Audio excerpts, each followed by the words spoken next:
निम्नलिखित में से कौन भारत के दो पड़ोसी द्वीप देश हैं, आइलैंड कंट्रीज हैं? तो भारत के पड़ोस में श्रीलंका है एक तो, और एक है मालदीव। देखेंगे आप लक्षद्वीप के पास ही स्थित है ये मालदीव।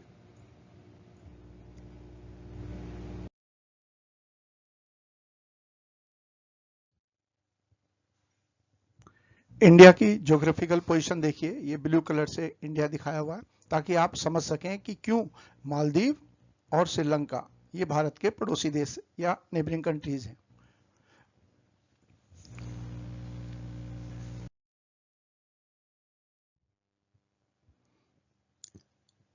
तो यहां पर देखिए ये मालदीव हो गया, नीचे की तरफ आया जो, इसके बाद श्रीलंका ग्रीन कलर से देखिए, और जो सेशेल्स है ये अफ्रीका कॉन्टिनेंट का हिस्सा है, लेफ्ट साइड के अंदर जो आपको दिखाई दे रहा।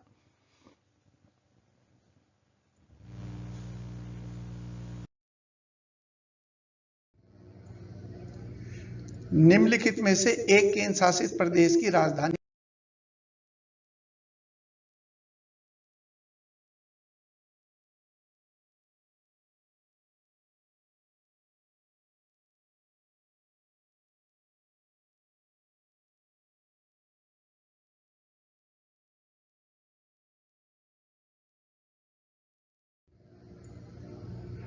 निम्नलिखित में से किस शहर को राजस्थान का सफेद शहर कहा जाता है?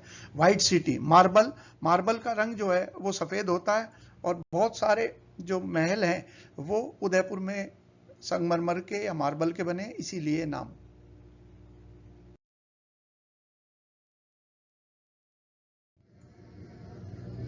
ग्रीष्म काल में उत्तरी मैदानों में बहने वाली पवन क्या कहलाती है? उत्तर भारत में जो रहते हैं वो सभी जानते हैं, इसको कहा जाता है लू।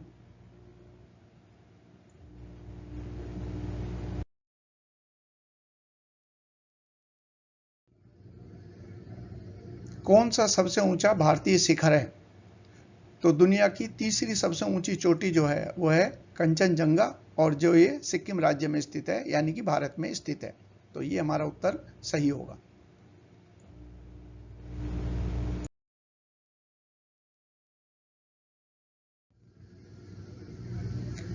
निम्नलिखित में से किस राज्य में हाल ही में यूरेनियम भंडार पाए जाते हैं? भारत यूरेनियम के मामले में संसाधन संपन्न राष्ट्र नहीं है, इसीलिए हमारे नाभिकीय की रिएक्टरों को चलाने के लिए हम विदेशी यूरेनियम पर निर्भर करते हैं। तो हाल ही में खुशखबरी है कि राजस्थान के सीकर में हमने ये भंडार खोजे हैं।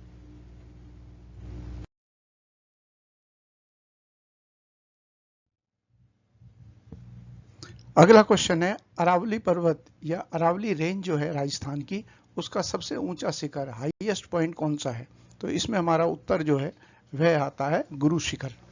गुरु शिखर पर ही स्थित है राजस्थान का एकमात्र हिल स्टेशन, जिसे कहते हैं माउंट आबू। मैप पे लोकेशन देख लीजिए कहां पर है अरावली। ये अरावली माउंटेन्स है जो गुजरात और राजस्थान के बॉर्डर से शुरू होकर, और यहाँ पर ही ये हाईएस्ट पॉइंट है गुरु शिखर। अगला क्वेश्चन है, निम्नलिखित में से किसे भारत का स्कॉटलैंड भी कहा जाता है? तो कर्नाटक स्थित है कूर्ग, इसे भारत का स्कॉटलैंड अपनी खूबसूरती के कारण कहा जाता है।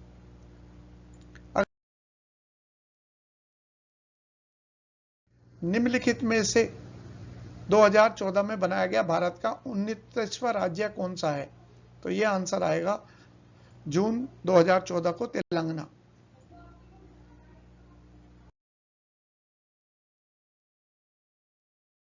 महाराष्ट्र में स्थित औरंगाबाद का नया नाम लिखिए। तो अभी हाल ही में उद्धव ठाकरे की सरकार जब गिरी है, तो उस गिरने से पहले उन्होंने औरंगाबाद का नाम रख दिया था संभाजी नगर।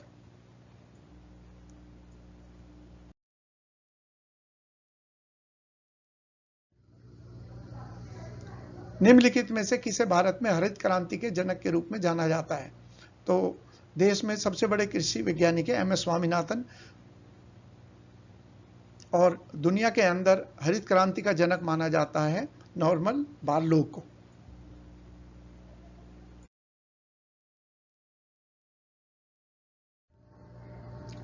निम्नलिखित में से कौन जनसंख्या परिवर्तन का घटक नहीं है?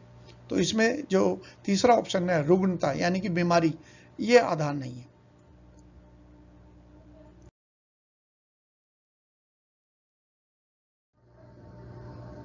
लक्षद्वीप की राजधानी निम्नलिखित में से कौन सी है? कावरत्ती,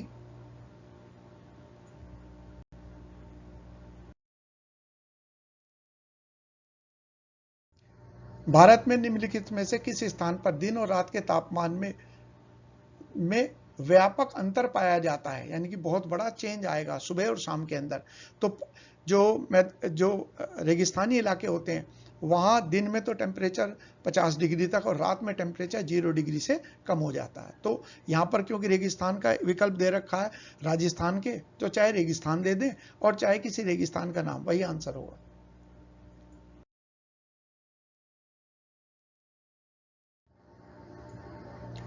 निम्नलिखित में से कौन सा देश भारत के साथ सबसे लंबी अंतर्राष्ट्रीय सीमा साझा करता है? यह आंसर होगा बांग्लादेश।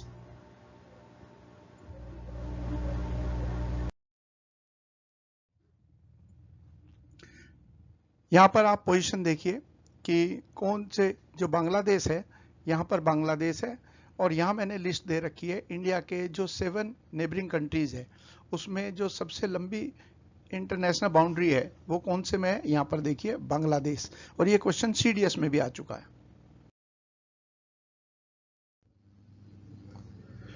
निम्नलिखित में से कौन भारत का पड़ोसी देश नहीं है? यूएई, यूनाइटेड अरब अमीरात या संयुक्त अरब अमीरात?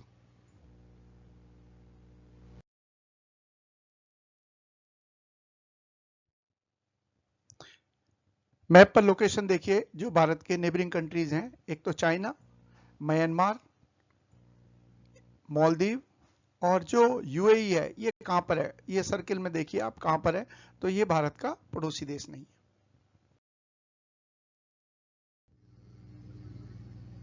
निम्नलिखित में से कौन सा विश्व का सबसे बड़ा नदी द्वीप है?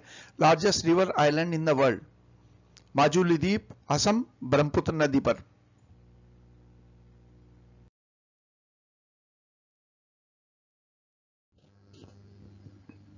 निम्नलिखित में से कौन जनसंख्या वितरण को प्रभावित करने वाला आर्थिक कारण या इकोनॉमिक फैक्टर नहीं है?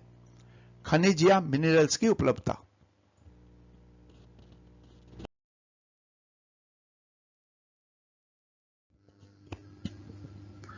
निम्नलिखित में से भारत में अक्टूबर की गर्मी का मुख्य कारण क्या है? भारत में गंगा के मैदानी इलाकों में अल्प दाब तंत्र, low pressure system in Gangetic plains of northern India?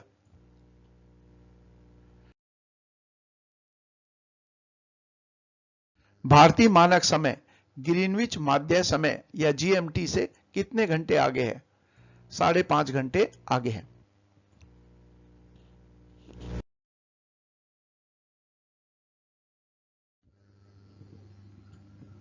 निम्नलिखित में से कौन सा हरित क्रांति की रणनीति का हिस्सा था? यह सभी, जैसे सिंचाई चाहिए, उच्च उपज देने वाले बीज, हाई यील्डिंग वैरायटी सीड्स की चाहिए, रासायनिक उर्वरक और पीड़कनाशी, केमिकल फर्टिलाइजर्स और पेस्टिसाइड्स?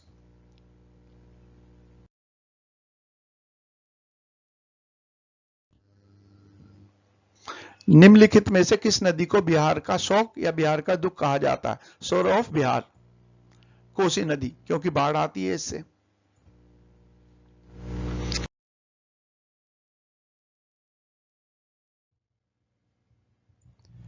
अगला क्वेश्चन है, सामान्य वर्षा में अचानक वृद्धि हो जाती है और कई दिनों तक लगातार जारी रहती है, इसे मानसून का क्या कहा जाता है?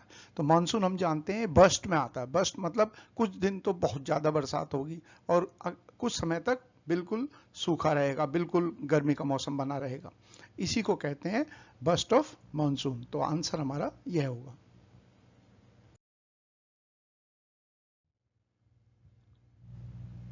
ये क्वेश्चन है, प्रति 1000 लोगों पर जीवित जन्मों की वार्षिक संख्या को किस नाम से जाना जाता है?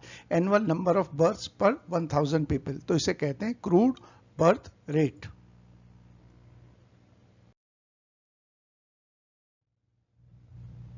निम्नलिखित में से किस राज्य को हरित क्रांति के लिए भारत में आरंभ स्थल के रूप में चुना गया?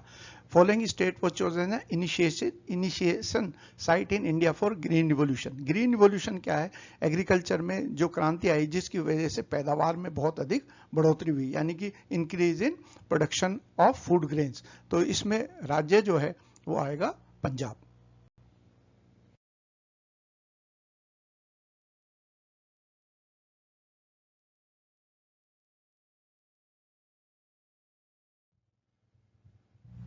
भारत के कितने राज्य बांग्लादेश के साथ सीमा साझा करते हैं? How many states of India share border with Bangladesh? तो हमारा आंसर होगा 5। और मैप पे भी देख लीजिए आप जरा, यहां पर देखिए, तो ये हिस्सा जो है यहां पर, ये बांग्लादेश के साथ जो हमारे भारत के राज्य हैं जिनकी बाउंड्री मिलती है, उनको थोड़ा बड़ा करके दिखा देता हूं। यहां पर देखिए, तो इस तरीके से आपको याद करने हैं। और ये केवल इस बार बांग्लादेश का आया, अगली बार जो है नेपाल का आ सकता है, और किसी और देश के साथ भी जिसके साथ सीमा लगती है। तो ये 5 राज्य हैं, इनके नाम आप लोग देख लीजिए।